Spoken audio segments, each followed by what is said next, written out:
Okay, let's review solving by factoring. Looking for a GCF first. Ooh, they all have x. So let's factor out an x. Get x times x squared plus 4x plus 3 equals 0. Ooh, this is an easy one. X and x plus 3 plus 1. Super, super easy. Now, remember the zero product rule says that one of these has to be 0. So we look at each option. We get x equals 0, x equals -3, and then we get x equals -1. What I also want to do here is look at the graph of this function.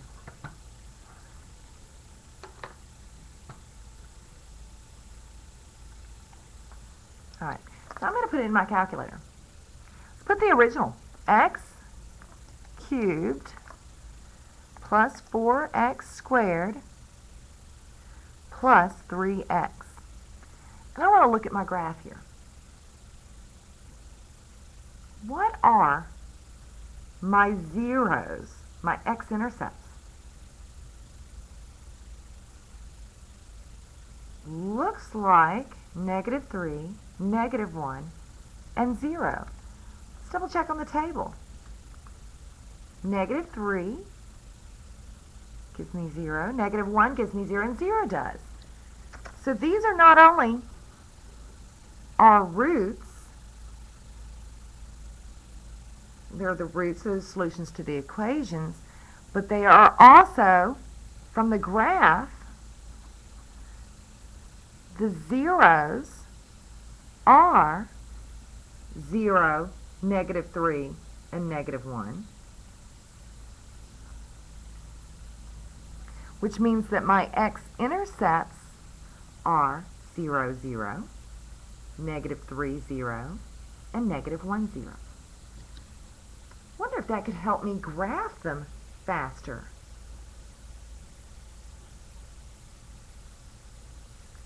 Well, I'd have to know what the behavior of this graph was.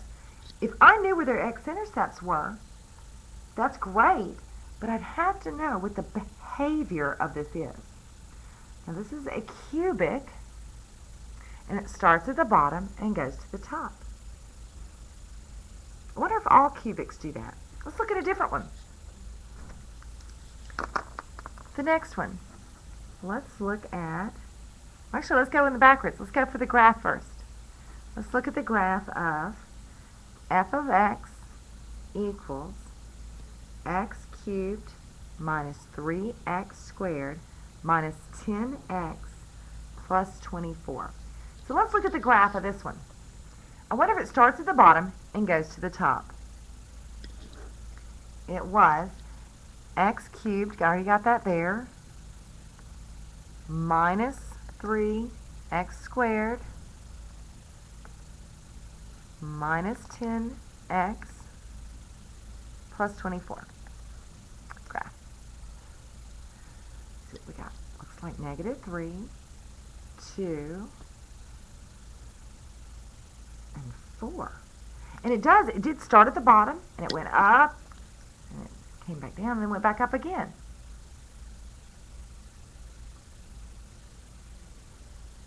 Let's look at what it would be when we factor it.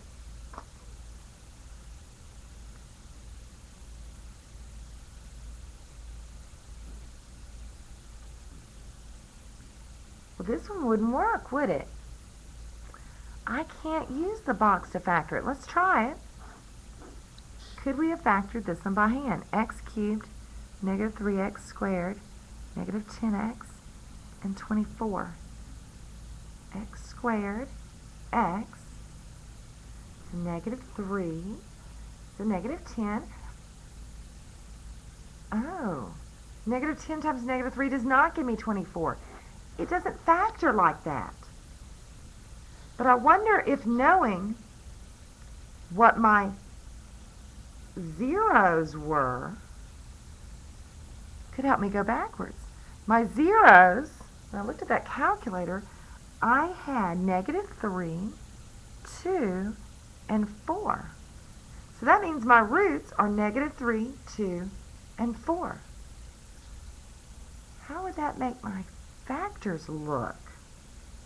Would that mean that my factors of f of x would be x plus 3? That would give me a solution of negative 3. To get a 0 of 2, that would have to be x minus 2. And maybe this is x minus 4. What if we could use the calculator to double check that? Why don't I go in and on y2, let's put in our guess here. We think it's going to be x plus 3, x minus 2, x minus 4. Graph. It's the same exact thing. We already got it right. And it did start at the bottom and go to the top. I think all x cubes do that. This is so nice.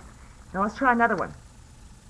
Graph y equals x minus 2 squared times x plus 6.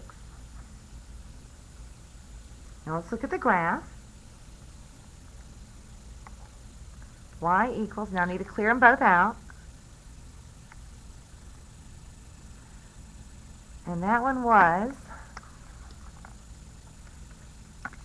x minus 2 squared times x plus 6. Graph. Oh, it did something very strange. It went through negative 6, but it turned around at 2. Okay, so let's go back to this. We only have 2 zeros.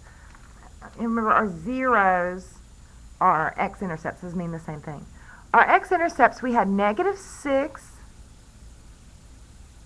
0, I'll write it as a point, and 2, 0. I only have 2 zeros, or 2 x-intercepts. But what about the roots? Well, what does this mean when we have it squared? That means x minus 2 times x minus 2, and this is x plus 6. So as far as roots, 2 is a double root, and negative 6 is a single root. So 1, 2, 3 roots, but only 2 zeros.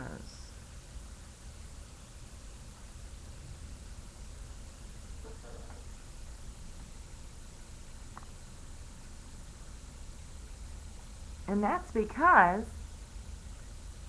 it bounces at the double root. Look back at the graph. Double root. It touches and then turns around. So it bounces at a double root.